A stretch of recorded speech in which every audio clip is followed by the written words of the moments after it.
আজকে আমরা শুরু করতে চলেছি রায়মার্টিনের স্কুল 2 ভৌতবিজ্ঞানের সব সলিউশন গুলো। ঠিক আছে, তো আজকে আমরা দেখব বনগা কুমদুনি উচ্চ বালিকা বিদ্যালয়ের যা যা কোশ্চেন আছে সেইগুলোর সমাধান।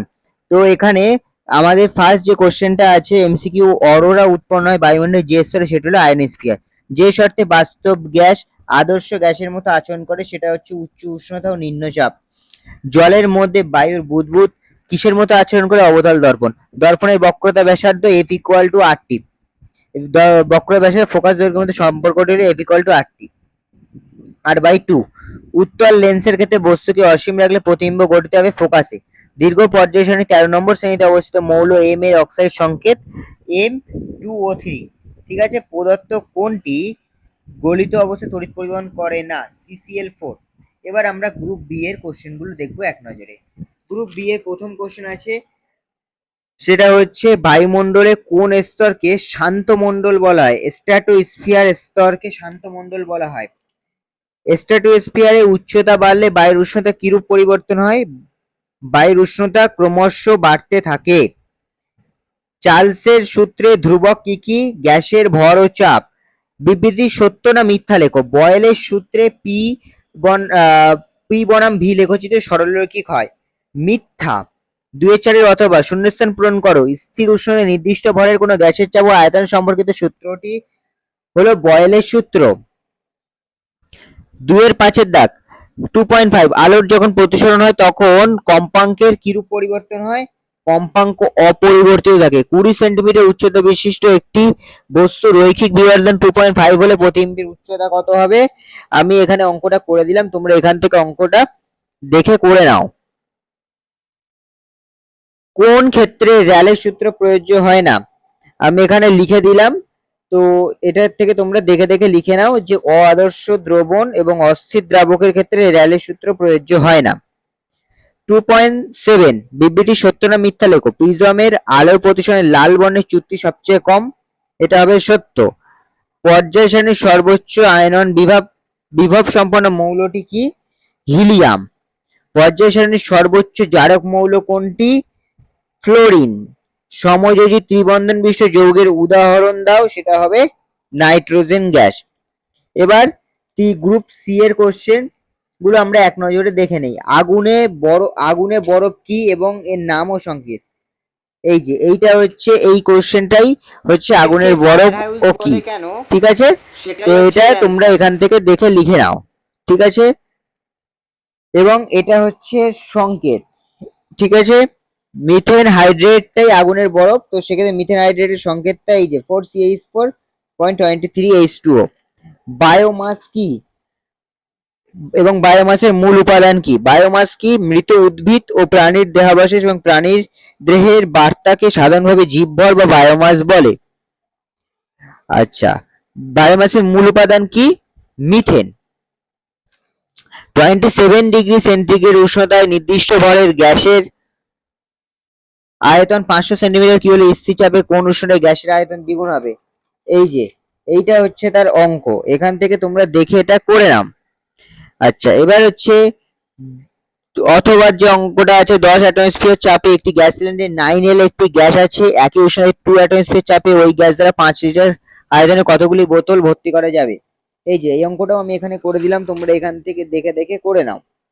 ঠিক আছে, এইবারে আমরা পরের কোশ্চেনটা দেখব। সেটা কি বলছে? আলোর প্রতিসরণে সংক্রান্ত স্নেলের সূত্রটি। এই যে স্নেলের সূত্র হচ্ছে এইটা, আর তার গাণিতিক রূপ হবে এই যে এইটা। তো তোমরা এখান থেকে দেখে দেখে লিখে নাও। 3.4 হ্যালোজেন মৌলগুলি তড়িৎ যান্ত্রিকতা ঊর্ধ্বক্রমে সাজাও।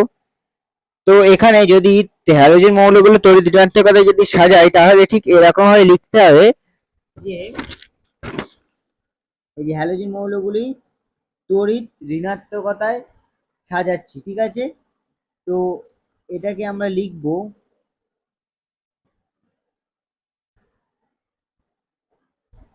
এই যে এখানে লিখছি এইটাকে আই বিআর সিএল এ। ঠিক আছে, এটা হয়ে গেল। এবারে A B O C D মৌলগুলির পারমাণবিক সংখ্যা 3, 9, 11, 19। এদের মধ্যে কোনটি বিজারণ ধর্ম সবচেয়ে বেশি, কোনটি তড়িৎ-ঋণাত্মকতা বেশি, কোনটি আয়নিক শক্তি সবচেয়ে কম, কোনটি পারমাণবিক ব্যাসার্ধ সবচেয়ে কম? তাহলে প্রথমটা হবে ডি, এর দাগে ডি মৌলটির বিজারণ ধর্ম সবচেয়ে বেশি, ঠিক আছে। এবার বি এর দাগে কোনটি তড়িৎ-ঋণাত্মকতা সর্বোচ্চ, বি মৌলটি তড়িৎ-ঋণাত্মকতা সর্বোচ্চ। সি এর দাগের কোশ্চেন কোনটি আয়নিক শক্তি সবচেয়ে কম, ডি মৌলের আয়নাইজিং শক্তি সবচেয়ে কম। আচ্ছা, ডি কোনটি পারমাণবিক ব্যাসার্ধ সবচেয়ে কম, ডি মৌলের পারমাণবিক ব্যাসার্ধ সবচেয়ে কম। দ্রাব্যতা ও তড়িৎ পরিবাহী সম্পর্কে আইনের সমাজী যৌগের পার্থক্য লেখো। এই যে এইটা হচ্ছে পার্থক্য, তোমরা এখান থেকে দেখে দেখে লিখে নাও এবং পড়ে নাও। কার্বন ডাই অক্সাইডে অণু লুইস ও ডট ডায়াগ্রাম অঙ্কন করা। এই যে CO2 কার্বন ডাই অক্সাইডের যে লুইস ডট ডায়াগ্রাম সেটা হচ্ছে এইটা, ঠিক আছে। এবার গ্রুপ ডি এর অঙ্ক, এগুলো অঙ্ক কোশ্চেনগুলো দেখে নিই। বয়েল ও চার্লস অ্যাভোগাড্রোর সাথে সমন্বয়ের আদর্শ গ্যাস এবং সমীকরণটি প্রতিষ্ঠা করো। এই যে এইটা হচ্ছে তার অ্যান্সার, এখান থেকে পুরোটা লিখে নাও, ঠিক আছে। বা তোমাদের বইতে যেটা আছে সেটাও লিখতে পারো, অসুবিধা নেই, একই। আদর্শ গ্যাস সমীকরণ মাত্রিক বিশ্লেষণ করে এসআইতে আর এর একক নির্ণয় করো। এই যে এইটা হচ্ছে এসআইতে আর এর একক। বায়ু সাপেক্ষে কোনো মাধ্যমে প্রতিসরাঙ্ক √2, বায়ুর আলোক রশ্মি আপাতন কোণ 45 ডিগ্রি প্রতিসরণের ক্ষেত্রে ওই রশ্মি চুক্তিকোণ কত হবে? এই যে এইটা হচ্ছে এই অঙ্কের সলিউশন। 4-2 অথবা কোশ্চেন, মায়োপিয়ার কারণগুলি এবং প্রতিকারগুলি কি? এই যে এইগুলো হচ্ছে কারণ, এগুলো হচ্ছে প্রতিকার। তোমরা এখান থেকে এটা ছোটভাবে লেখা, তোমরা এখান থেকে দেখে দেখে লিখে নাও। উত্তল লেন্স দ্বারা কোনো বস্তুর বিবর্তিত সদ্বিম্ব গঠন চিত্রের সাহায্যে লেখো। এই যে এইটা হচ্ছে চিত্র এবং তার লেখাটা হবে এই যে এই লেখাটা।